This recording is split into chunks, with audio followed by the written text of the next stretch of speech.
Assalamualaikum warahmatullahi wabarakatuh. Good morning, everybody, or wherever you are. We will continue discussion last week about syntax. Now we are we are going to continue our meeting with semantic.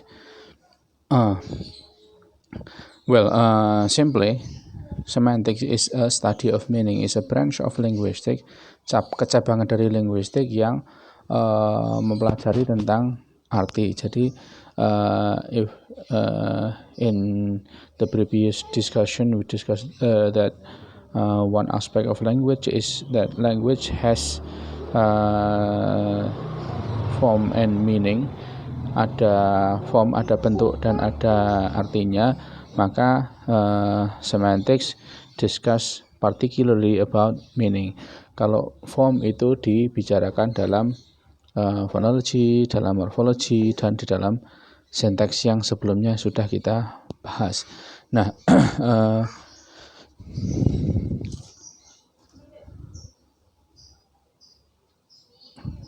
what is meaning actually? Kita bicarakan dulu tentang arti dari meaning. What is meaning? Meaning bound one person to another or others who has the same language. Jadi meaning itu adalah yang mengikat, yang yang menyatukan persepsi antara seseorang dengan orang yang lainnya, atau seseorang dengan orang-orang yang lainnya yang berada di dalam satu komunitas bahasa.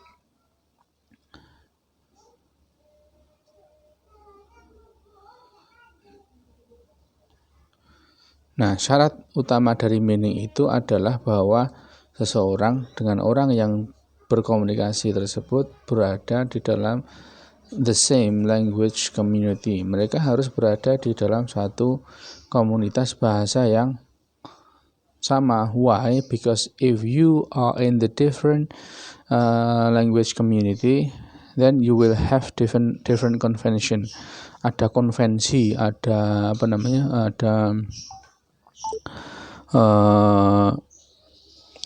konvensi kesepakatan yang berbeda. Jadi kalau kita berbicara dengan orang Afrika misalnya, who completely doesn't understand about English, dia bisanya cuma bahasa Afrika, misalnya Afrika Utara misalnya, dan kita juga tidak mengerti bahasa mereka, it means that there will not be meaning conveyed. Tidak ada meaning yang bisa transfer dari kita ke mereka, dan sebaliknya dari mereka ke kita. Why? Because we have different language convention. Karena kita memiliki konvensi atau kesepakatan bahasa yang berbeda. Nah, meaning ya itu memiliki banyak versi. Salah satunya yang banyak dipakai adalah menurut Geoffrey Leach ya. Menurut Geoffrey Leach ya, ada beberapa kategori makna, setidaknya ada 7. Yang pertama adalah logical atau conceptual meaning, terus kemudian ada connotative meaning, ada social meaning, ada affective meaning, ada reflective meaning, ada collocative meaning, dan thematic meaning. Ya, please pay attention to this closely, because maybe you will have it in your midterm test. Nah, kita mengacu ke ini. Jadi tadi ada 7 ya. Ada konseptual, ada konotatif, ada kolokatif, ada sosial, afektif, ada reflective, dan thematic meaning. Sebetulnya menurut Leach itu kategori meaning itu dibagi jadi 3. Ada conceptual, ada associative, dan ada thematic meaning. Tapi kemudian asosiatif inilah yang dibagi menjadi 5 lagi. Ada konotatif, kolokatif, sosial, efektif, dan reflective. Why? karena sifatnya. Kalau konseptual itu tidak sama dengan asosiatif, beda dengan tematik. Nah, sementara asosiatif itu sendiri tidak bisa dijadikan satu kategori yang full, yang mencakup semuanya, tidak bisa. Leach have to divide associative meaning into 5 categories.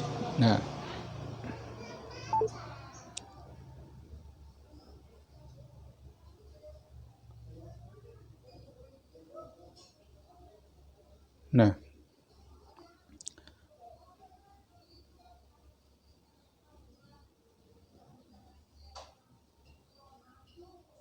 sorry,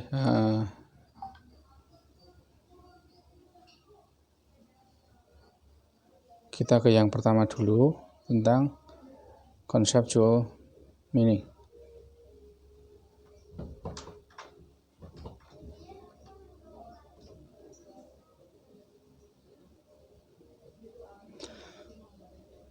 What is conceptual meaning?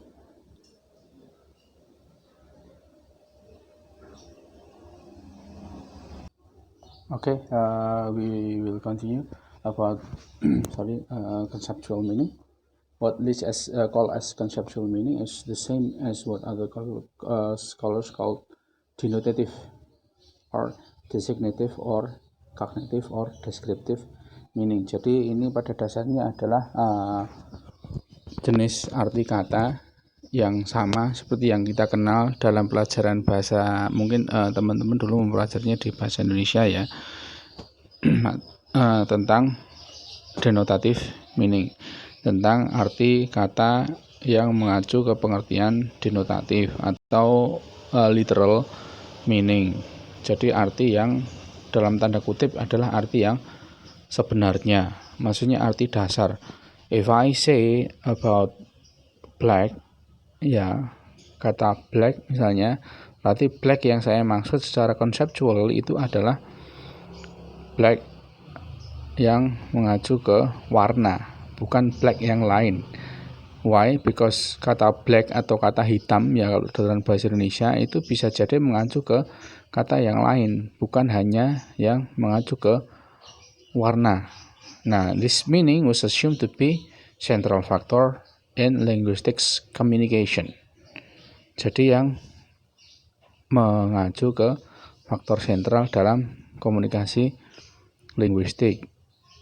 Kenapa? Karena dia dijadikan arti utama dari sebuah kata. Jadi arti dasar dari sebuah kata. Kalau saya mengatakan kata black, maka arti dasarnya adalah this is a color, the darkest color of other color.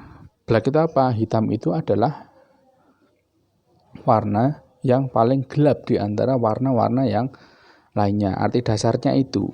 Literal meaningnya atau conceptual meaningnya atau designative-nya atau denotative meaningnya itu. Nah, makna yang lainnya akan berkembang dari makna ini. Ya, it was integral to the essential functioning of a language. Ya, memiliki arti kata yang integral. Sementara tipe-tipe yang lainnya itu tidak integral. Tipe-tipe yang lainnya apa? Misalnya associative meaning. So, this associative meaning itu berkaitan dengan individual mental understanding, ya. Ini yang kemudian dibagi jadi 5: connotative, collocative, social, affective, and reflected. This meaning have an open-ended and variable character. Jadi memiliki arti yang open-ended. Open-ended itu artinya terbuka. Maksudnya bisa jadi antara si A dengan si B memiliki arti yang tidak sama persis. Kalaupun sama mungkin ada bedanya. Bahkan bisa jadi beda sama sekali. Jadi there cannot be analyzed in clear cut either this or that term. Maksudnya tidak bisa dipahami sebagai arti kata yang ya ini artinya pasti ini. Contoh ya tadi misalnya kata black misalnya itu memiliki arti kata asosiatif yang lain. Kenapa? Ketika saya menggunakan kata black untuk menyebut color, maka hitam. Denotatively itu mengacu ke warna hitam.